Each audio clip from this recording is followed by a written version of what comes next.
Ah mais qui l'eût cru? Une journée normale à Paris avec cambriolage, tentative de vol, et tout cela sur une octogénaire de 82 printemps, autant dire une jeune fille.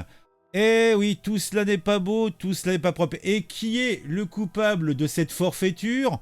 Alors, selon nos collaborateurs que nous suivons avec attention de F de Souche, qui est une revue de presse, eh bien, somme toute assez couillue, eh bien, cette petite dame de 82 printemps a été agressouillée forcément chez elle par un Algérien qui a tenté de la voler. Ah, deux voisins courageux sont intervenus. L'un a été poignardouillé à sa main ou à son bras ou à son flanc par un vieux, une sorte de tournevis rouillé que le gars utilisait, une sorte de poinçon. Le migrant, en plus il est migrant, connu des services, s'est retrouvé aux urgences en train d'agressouiller une infirmière. Ah bah le mec, il s'arrête plus. Hein. Alors on a un article qui en cause un petit peu en travers. Donc on va regarder dans les plats, on va prendre les éléments à droite à gauche et on va essayer de reconstituer l'histoire. Et vous le savez, c'est ce que j'apprécie. Donc moi je vous fais l'histoire. Préparez-vous, posez-vous, hein, mettez-vous bien et vous fermez les yeux, vous êtes concentré de tomates et vous écoutez. Alors déjà, il faut savoir que ça se passe dans le 19e arrondissement, dans une sorte de rue privative, plus ou moins. Donc c'est un petit peu comme un petit village dans Paris. Voilà. Donc dans ce petit coin, la journée se passe bien, t'es tranquille, c'est un petit peu ombragé, il y a des arbres, des feuillus, tu te crois à la Cambrousse, quoi. Et pourtant, ce jour-là, eh bien, tout ne se passe bien, passe bien plutôt pour tout le monde, surtout pour cette femme de 82 ans elle a de la chance, des voisins bienveillants. Alors, tout a commencé lorsqu'un homme d'une quarantaine d'années, algérien de son état, avec une apparence assez négligée, ainsi que ses manières, elle aussi négligée, a commencé à tourner autour de la petite dame, donc qui s'est présentée à sa porte. Il lui a d'abord demandé de l'argent, et elle lui a donné gentiment quelques pièces, et puis il a décidé que, au lieu de partir, il trouvait ça insuffisant, et que si elle avait quelques petites pièces, elle avait peut-être autre chose. Donc alors, il a forcé l'entrée du portail, et s'est introduit dans la maison de la vieille dame. Donc, bien sûr, il a fait ça avec autant de subtilité qu'un éléphant dans un magasin de porcelaine. Autant dire que c'est pas beau, autant dire que c'est pas propre. Allez, je vous tiens à la gorge maintenant. Si vous êtes là encore, c'est que vous aimez ça. Une petite introduction et on continue l'histoire.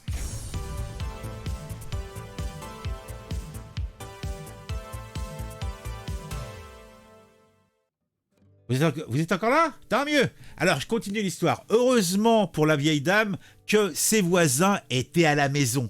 Et justement, Esteban, un trentenaire qui vit en colocation à quelques mètres de là, a été le premier à réagir. Il a entendu les cris de sa voisine qui appelait « À l'aide! À l'aide !»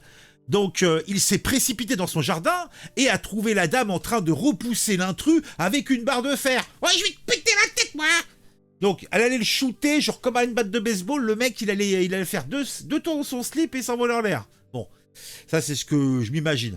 En tout cas, la dame essaie de repousser le gars avec une barre de fer. Donc, il s'est précipité. Donc, il a véritablement essayé d'attraper le gars. Et le gars s'est défendu. Il a foutu un coup de son tournevis rouillé ou je sais pas quoi. Donc, au flanc. Donc la petite dame essaie de reculer.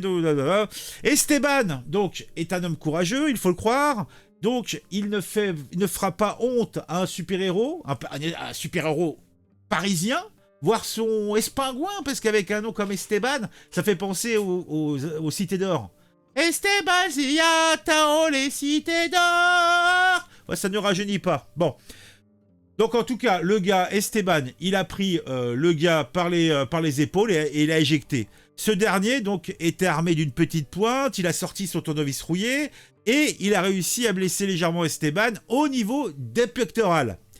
C'est à ce moment-là que le colocataire d'Esteban est arrivé et bon, maintenant ils étaient deux. Ils ont réussi à faire fuir l'homme qui semblait complètement ivre. Ah bah tiens, comme d'habitude, hein.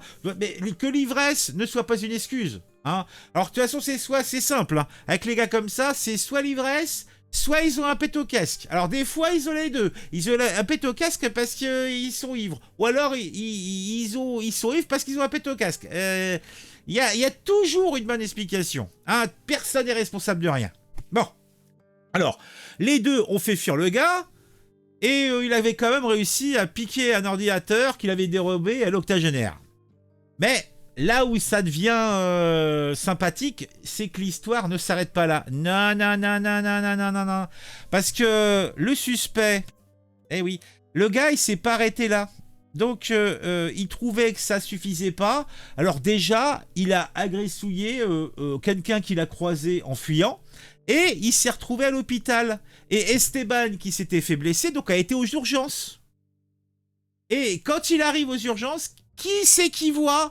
Il voit notre Algérien en train, complètement ivre, ou peut-être moins, en train d'agresser et de s'en prendre à une infirmière. Alors, Esteban, qui a priori un véritable sixième sens pour retrouver les ennuis, parce que là, franchement, il cherche le gars, hein, il cherche. Donc, il a immédiatement appelé son colocataire, qui était en train, en fait, de discuter avec les policiers qui étaient venus pour faire les constats, etc. Donc, les policiers sur place, directement, ils ont été à l'hôpital, où ils ont appelé une autre compagnie, je pense plutôt, qui est intervenue et qui a chopé le gars aux urgences de l'hôpital. Voilà. Donc, bien sûr, l'homme a été interpellé, manu militari, comme qui dirait avec vigueur, et placé en garde à vue.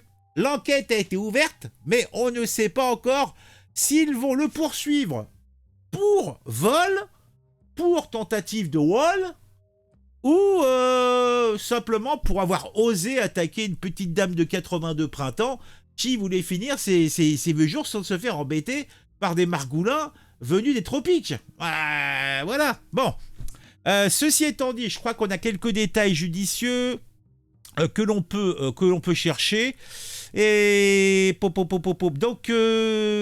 donc c'est la cité Jandel, c'est ce dont je vous parlais, la cité Jandel. Donc c'est un petit coin, c'est comme un mini village, hein. C'est un petit village au milieu de Paris, hein. Il y en a quelques-uns comme ça, des endroits un petit peu protégés. Est-ce qu'on avait d'autres informations utiles et intéressantes? Blessé au thorax, âgé de 37 ans, il a été conduit à l'hôpital de Tenon dans le 20e, où il a reçu des points de suture. Ses jours ne sont pas en danger. C'est d'ailleurs lui qui a reconnu le suspect dans l'établissement hospitalier, alors qu'il venait d'être pris en charge par les secours suite à une crise de démence. Donc le fameux Maboul, et donc il avait une crise de démence. Les policiers ont été alertés et l'agresseur présumé a été placé en garde à vue, différé, parce qu'il était taré le gars, donc ils étaient en train de s'en occuper. Selon les premiers éléments, le suspect de 39 ans, originaire d'Algérie, est déjà connu des services de police pour des faits récents de vol aggravé notamment. Alors, mais je sais pas, mais qu'est-ce qu'il fait sur le territoire national? Pourquoi ils le mettent pas dans un avion, ils le renvoient pas en Algérie? Je pense qu'ils ont des instituts spécialisés en Algérie. Pourquoi c'est nous qui devons générer leur toc-toc? Je pige pas, moi. L'octogénaire sous le choc n'a été que légèrement blessé. Attends, franchement, non mais je vous dis, hein, c'est une dinguerie, hein. C'est une dinguerie.